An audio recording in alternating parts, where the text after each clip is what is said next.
আজকের গল্পটা একটা ফ্রিজ নিয়ে। হঠাৎ করে যদি দেখেন আপনার বাসার ফ্রিজটাতে ছোট্ট একটা নতুন জগৎ, নতুন সভ্যতা গড়ে উঠছে, কি করবেন? এমনটাই হয় এই দম্পতির সাথে। তাহলে চলুন স্কিপ না করে এই সিরিজের দুটো গল্প রিক্যাপ করা যাক। এপিসোডের নাম আইস এজ।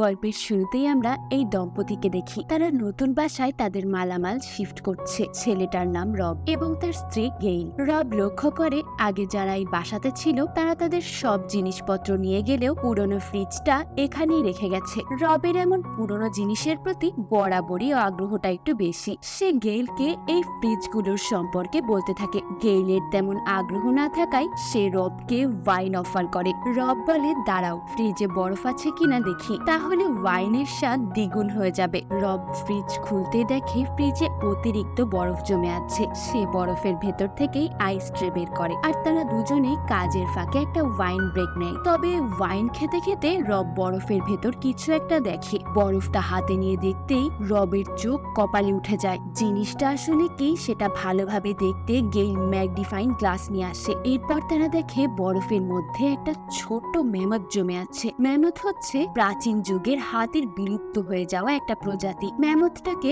কেউ বর্ষার সাহায্যে মেরে ফেলেছে। বিষয়টা গেইলের কাছে ভীষণ অদ্ভুত মনে হয়। সে বলে, নিশ্চয়ই এই ফ্রিজে কিছু আছে। তাই সে ফ্রিজটা খুলে সামনে জমে থাকা সব বরফগুলো এক এক করে সরিয়ে নেয়। এরপর গেইল নিজের চোখকে বিশ্বাস করতে পারে না। গেইলকে এমন অবাক হতে দেখে রবও সেখানে এসে দেখে এই ছোট্ট ফ্রিজটার মধ্যে নতুন করে সভ্যতার বিকাশ হচ্ছে। ফ্রিজটাতে ছোট্ট একটা পৃথিবী সৃষ্টি হয়েছে। প্রাচীনকালে মানুষ যেমন করে এই পৃথিবীতে বসবাস করত, এই ফ্রিজের ভেতর ছোট্ট ছোট্ট মানুষ, জীবজন্তুরাও তেমনটাই করছে। তবে এই জগতের টাইম ফ্রেম বা সময়সীমা আমাদের জগৎ থেকে আলাদা। এরা অনেক দ্রুত কাজ করে। চোখের পলকে এখানে শত শত বছর কেটে যাচ্ছে, কারণ কিছুক্ষণ আগেই তারা বরফের ভেতর ম্যামথ পেয়েছে। আর এখন এই ছোট পৃথিবীতে মধ্যযুগ চলছে। মানুষেরা দালান বানাতে শুরু করেছে। মানে বুঝতেই পারছেন এই সভ্যতা কত দ্রুত তাদের সময় পার করছে। রব এবং গেইলের মনে হয় তারা কোনো 3D ভিডিও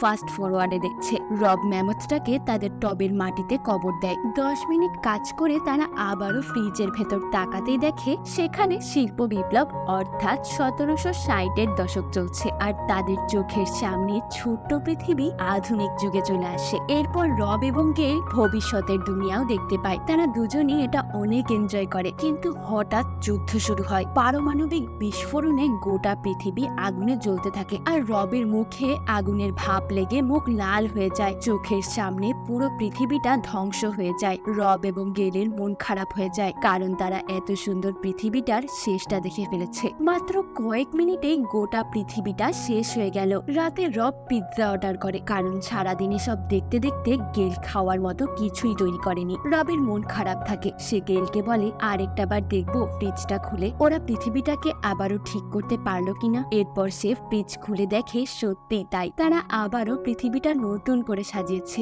আর এখন তারা আরো অনেক বেশি উন্নত। চোখের নিমিষে কত উঁচু উঁচু ইমারত তৈরি হচ্ছে।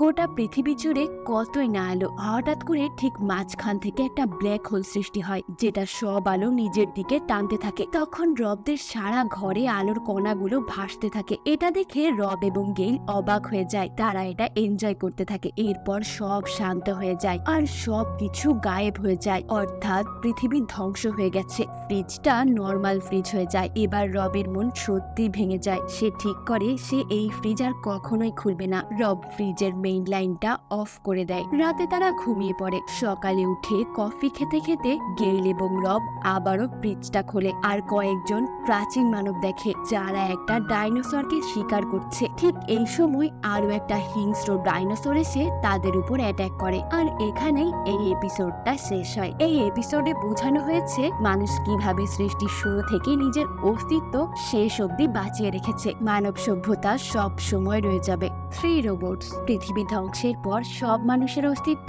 হারিয়ে গেলেও মানুষের তৈরি 3টা রোবট বেঁচে যায়, যারা এটাই খুঁজে বের করার চেষ্টা করে যে মানুষেরা পৃথিবী থেকে কোথায় হারিয়ে গেল আর তাদের হারিয়ে যাওয়ার কারণ কি। তাহলে চলুন স্কিপ না করে 3 রোবটের এই মজার গল্পটা রিক্যাপ করা যাক। গল্পের শুরুতেই দেখানো হয় পৃথিবী ধ্বংস হয়ে গেছে আর এই ধ্বংসস্তূপের মধ্য দিয়েই একটা রোবট বেরিয়ে আসে। রোবটটার নাম এক্সবোট 4000। এরপর এরপর আরো একটা ছোট্ট রোবটকে দেখা যায় যার নাম কেভিআরসি, আর আরেকজনের নাম 1145G।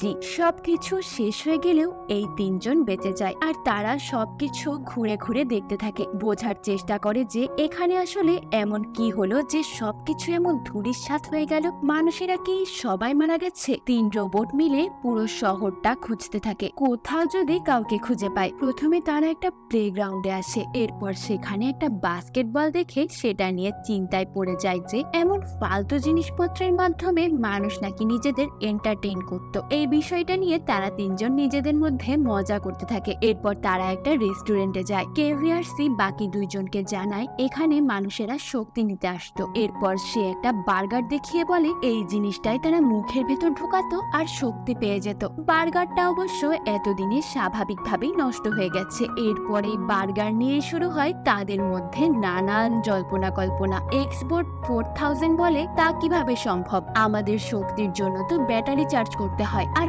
মানুষ কিনা এই দুর্গন্ধযুক্ত জিনিসটাই মুখে ঢুকালে শক্তি পেয়ে যেত। এদিকে 1145G তো একটা এআই রোবট, তাই তার কাছে সার্চ ইঞ্জিনের প্রচুর তথ্য আছে। সে মানুষের খাবার হজম এবং শক্তি উৎপাদনের বিষয়টা বাকি দুজনকে বুঝিয়ে বললেও তাদের মাথায় কিছুই ঢোকে না, কারণ তাদের মেমোরিতে তো আর এসব কিছু ইনপুট করা নেই, তাই তারা এগুলো প্রসেস করতে পারে না। এরপর তারা মানুষের আবিষ্কারকের নাম খুঁজতে থাকে। কেভিআরসি বলে আসলে এই অদ্ভুত জিনিসটাকে বানালো কে? আর মানুষের শরীরেও কোথাও এর আবিষ্কারকের সইও নেই, যেমনটা আমাদের প্রত্যেকের শরীরেই আছে। এরপর দেখা যায় রেস্টুরেন্টে মানুষ মরে পড়ে আছে, হয়তো সেও খাবার অর্ডার করেছিল, কিন্তু আজ সে কঙ্কাল। এরপর তারা একটা বিড়ালকে দেখে আর এটা নিয়েও গবেষণা করে। এক্সবোর্ড 4000 বলে এটা আবার কি জিনিস? কেভিআরসি বলে আরে এটা আমি চিনি, এটা হচ্ছে একটা আকাজের জিনিস।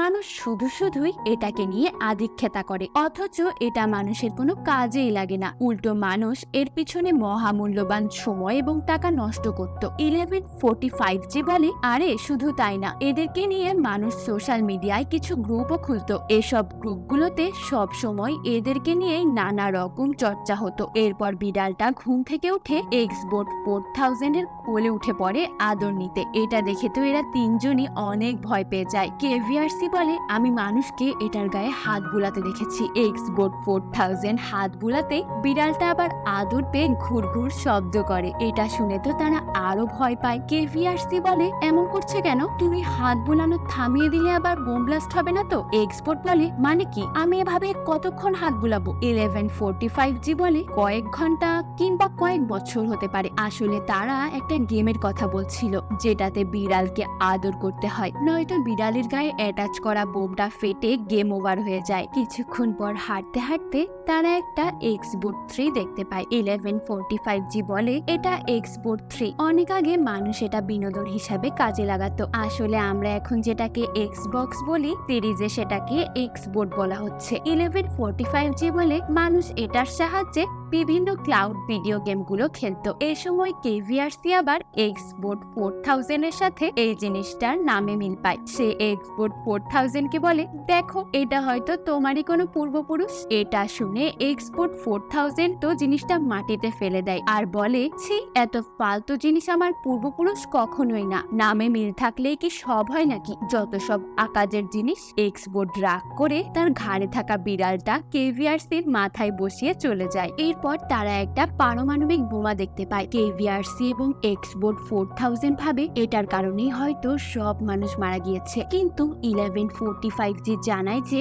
মানুষ এটার ব্যবহার অনেকবার করলেও সমসাময়িক সময়ে এটার কোনো ব্যবহারই হয়নি। হয়তো এবার মানুষ নিজেই নিজের ক্ষতি ডেকে এনেছে। মানুষ পৃথিবীকে এতটাই দূষিত করেছে যে পানি দূষণ, মাটির উর্বরতা কমিয়ে ফেলা, বাতাসকে দূষিত করা, এগুলো করার পর আর তো কোনো পারমাণবিক বিস্ফোরণের দরকারই পড়ে না। এগুলো তো পারমাণবিক বিস্ফোরণের চেয়েও বড় ক্ষতি। এক্সবোর্ড বলে তাহলে ধ্বংসের কারণ কি দাঁড়ালো? মানুষ প্রকৃতিকে বেশি উন্নত করতে যে বিকৃত করে ফেলেছে। কেভিআরসি বলে হ্যাঁ, আমি তো মূলত বেবি সিটিং এর জন্যই তৈরি হয়েছি। তো আমি দেখতাম মানুষ নিজের পোষা বিড়ালদের জেনেটিক ইঞ্জিনিয়ারিং এর মাধ্যমে উন্নত করত, তখনই হঠাৎ পেছন থেকে একজনের গলা শুনতে পাওয়া যায়, যে বলছে, হ্যাঁ, আগে তো আমরা আমাদের খাবার টুনা মাছের ক্যানটাও খুলতে পারতাম না। পেছন ফিরতেই তারা দেখে সেই বিড়ালটা কথা বলছে, যে কিছুক্ষণ আগে এক্সবোট 4000 এর কোলে বসেছিল। এটা দেখে তো তারা তিনজনই অবাক হয়ে যায়। এই সময় দেখা যায় এখানে শত শত বিড়াল আছে। 1145 বলে, তার মানে এখন তোমাদের সবাইকে আদর না করলে তোমরা সবাই একসাথে ব্লাস্ট করবে। আর এই এপিসোডটা এখানেই শেষ হয়, কিন্তু এই এপিসোডের সেকেন্ড পার্টটা আরো একটা সিজনে আছে। তো এখানে দেখানো হয় বেশ কিছু সময় কেটে গেছে, কিন্তু এই তিনজন রোবটের গবেষণা এখনো শেষ হয়নি, যে মানব জাতি আসলে কোথায় গেল আর তাদের এই ধ্বংসের মূল কারণ কি। তো তারা যথারীতি পৃথিবীর প্রতিটা কোনায় কোনায় যায় আর সবকিছু ঘুরে ঘুরে দেখে বোঝার চেষ্টা করে। তিনজন একটা এয়ারক্রাফট বা আধুনিক প্লেনে করে সব জায়গা এক্সপ্লোর করে। এরপর তারা বুঝতে পারে যে মানব জাতি আসলে নিজেদের মধ্যে ভাগ হয়ে গিয়েছিল, তাদের মধ্যে একতা ছিল না। যে যার দেশকে উন্নত করতে চেয়েছিল আর নিজ দেশের স্বার্থ হাসিল করতে তারা সব করতে প্রস্তুত ছিল। তারা যুদ্ধ করতে একে অপরের সাথে পাল্লা দিত, যেন নিজের দেশকে ভালো রাখতে পারে। নিজেরা পৃথিবীতে বসে একেবারে বেহেস্তের একটা ফিল পেতে চেয়েছিল আর কি। তো এটা নিয়ে এক্সবোট 4000 মোটামুটি ডিপ্রেশনে চলে যায়, যে এই মানব জাতি যারা কিনা আমাদের সৃষ্টি করেছে তারা এতটাই বোকা যে তারা এসব ভারী ভারী অস্ত্র শস্ত্র বানিয়েছে একে অপরের সাথে যুদ্ধ করার জন্য।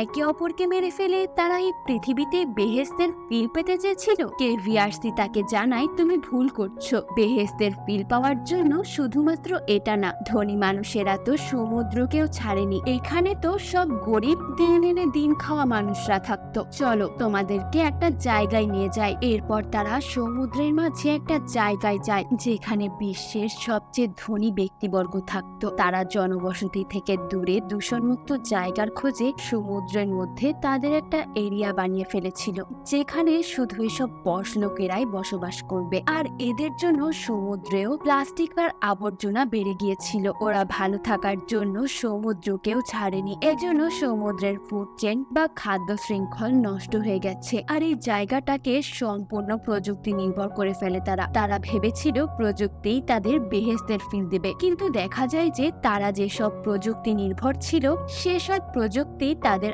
আদেশ মানত না। যেমন এখানে তারা তাদের খাবার তৈরি করার জন্য আর্টিফিশিয়াল ইন্টেলিজেন্স বা এআই এর সাহায্য নিত, কিন্তু ওই যে বেশি উন্নত প্রযুক্তির কারণে মানুষের থেকে প্রযুক্তি বেশি উন্নত হয়ে গিয়েছিল। তাই প্রযুক্তি মানুষের আদেশ না মেনে উল্টো বিয়াদবি করত। আর এই এআই 3 রোবটের সাথেও খারাপ আচরণ করে। এরপর তারা তিনজন এটা নিয়ে হাসাহাসি করে যে মানুষ রোবট তৈরি করলো আর সেই রোবটই মানুষের ধ্বংসের কারণ হলো। আর এরপর তারা আরো অবাক হয় যে শেষ পর্যন্ত এই ধনী মানুষেরা তাদের খাবার ঠিক মতো না পাওয়ায় দরিদ্র মানুষদের ধরে এনে খেতে শুরু করেছিল। মানে মানুষ মানুষকেই খেতে শুরু করেছিল। তিনজন বিষয়টা জানতে পেরে হতাশ হয়ে যায় যে মানুষ কতটা স্বার্থপর একটা জাতি ছিল। আর শেষমেশ তারা বুঝতে পারে যে সব ধনী মানুষেরা মঙ্গল গ্রহে চলে গিয়েছে। যাওয়ার সময় তারা জ্বালানি হিসাবে সব জ্যান্ত মানুষকে পুড়িয়েছে আর এখন তারা সেখানেই বসবাস করছে, কারণ মানুষ বুঝতে পেরেছিল যে এই পৃথিবী তাদের বসবাসের অযোগ্য হয়ে গেছে। 1145 বলে, কিন্তু এই মানুষগুলোর সংখ্যা খুবই কম, হয়তো 99.9% মানুষই মারা গিয়েছে। তিনজন ভাবতে থাকে এত সুন্দর একটা গ্রহ ছেড়ে তারা কেন মঙ্গলে গেল? সেখানে তো কিছুই নেই, একটা ফাঁকা গ্রহ। যেই টাকা খরচ করে তারা মঙ্গলে গেল সেই টাকা দিয়ে তো তারা তাদের এই সুন্দর গ্রহটাকেই নতুন করে সাজিয়ে ধনী দরিদ্র একসাথেই থাকতে পারত। এরপর তারা তিনজন ঠিক করে তারাও মঙ্গলে যাবে। তারা দেখবে মানুষ সেখানে এখন কি করছে, কিভাবে আছে। তো তারা তিনজনও একটা রকেটে করে সেখানে রওনা হয়। আর তারা সেখানে সত্যি জনবসতি দেখতে পায়। একটা মানুষ জুস খাচ্ছে। তবে আসল টুইস্ট হচ্ছে যখন স্পেস স্যুটের হেলমেট খোলে তখন আমরা সেই বিড়ালটাকেই দেখতে পাই যে এক্সবোট 4000 এর কাছে ছিল। আর সে জুস খেতে খেতে বলে, কি কাকে আশা করেছিলেন, ইলন মাস্ক? আর এখানেই আমার আজকের গল্পটা শেষ হয়। আমরা আসলে পৃথিবীকে বেশি উন্নত করে ফেলছি না তো? যদি সত্যিই তাই হয় তাহলে এই দিন আসতে কিন্তু বেশি দেরি নেই। আপনি প্রস্তুত তো কমেন্ট করে জানান। ইনশাল্লাহ ফিরে আসবো নতুন কোনো মুভির গল্প নিয়ে। ততক্ষণ পর্যন্ত মিস্ট্রি ক্যাপের সাথেই থাকুন।